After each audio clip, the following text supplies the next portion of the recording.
Bonjour à tous, c'est Elsa pour Cynopolis. Suite à un sondage réalisé sur le groupe La Communauté Cynopolis, le thème de cette nouvelle vidéo est « Jouer avec son chien ».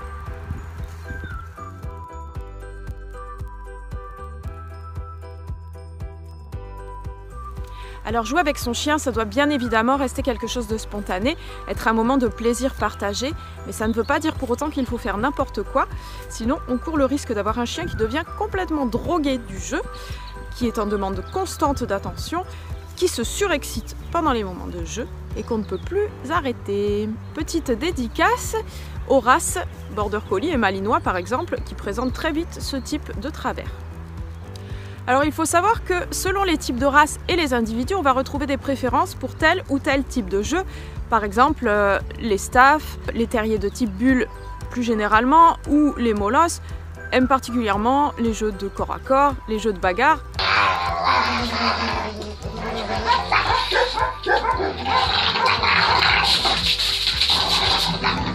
Tandis que certaines races bergères vont préférer les jeux de poursuite, c'est-à-dire se poursuivre entre deux chiens, ou alors poursuivre un objet, un bâton, une balle.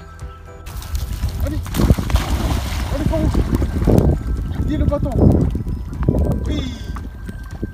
La première règle essentielle dans l'apprentissage d'un jeu correct chez le chien, ça va être de donner un signal de départ et un signal de fin. Le signal de départ, avant de jouer avec votre chien, ça peut être tout simplement de l'appeler. Hein, Indy, tu viens? Voilà. Vous l'appelez, vous jouez avec lui, et puis quand vous avez fini, vous allez dire à votre chien un mot qui veut dire maintenant c'est terminé. Donc moi j'utilise par exemple le mot c'est fini. Quand je dis au chien c'est fini, je ne m'intéresse plus à lui, je passe à autre chose. Et maintenant mon Border Collie a bien compris qu'il doit lâcher le bâton ou la balle qu'il tient entre les dents quand je lui dis c'est fini, puisque de toute façon je ne vais pas lui relancer.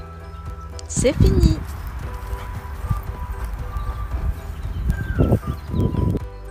On entend souvent dire qu'il faut éviter les jeux de poursuite. Dans l'absolu, je dirais qu'effectivement, ce n'est pas forcément la meilleure chose à apprendre à son chien. Cela dit, on peut tout à fait jouer un petit peu avec son chien à des jeux de poursuite, lancer un bâton, lancer une balle, tant que ça ne dépasse pas 5-10 minutes par jour et que c'est fait correctement.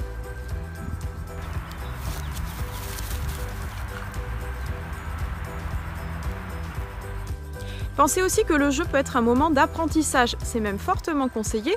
Si vous travaillez par exemple avec votre Border Collie ou votre berger australien, vous pouvez le faire dans le jeu, vous allez lui lancer la balle. Avant d'avoir son lancer, vous allez lui demander quelque chose de simple, un assis, un couché, ça peut être un pas bougé, un stop. Profitez de ce moment de jeu pour lui enseigner des choses, ça va également favoriser ses autocontrôles. Assis. C'est bien.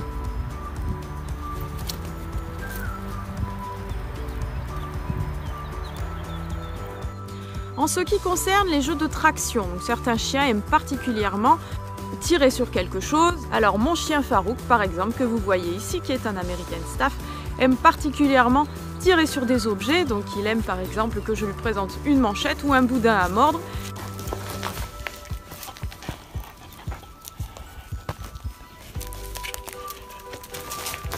Donc il va s'amuser à tirer dessus.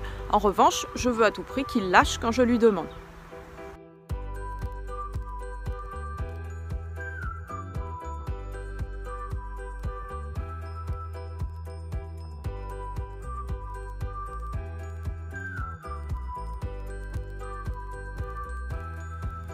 Vous l'aurez compris, jouer avec son chien, c'est essentiel.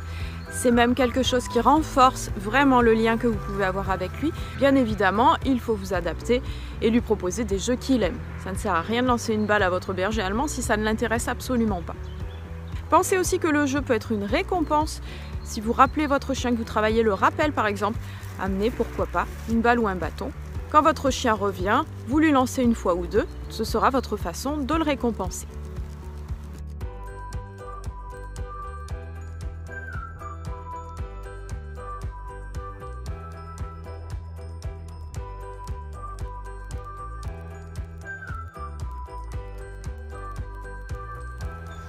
J'espère que cette petite vidéo vous aura servi.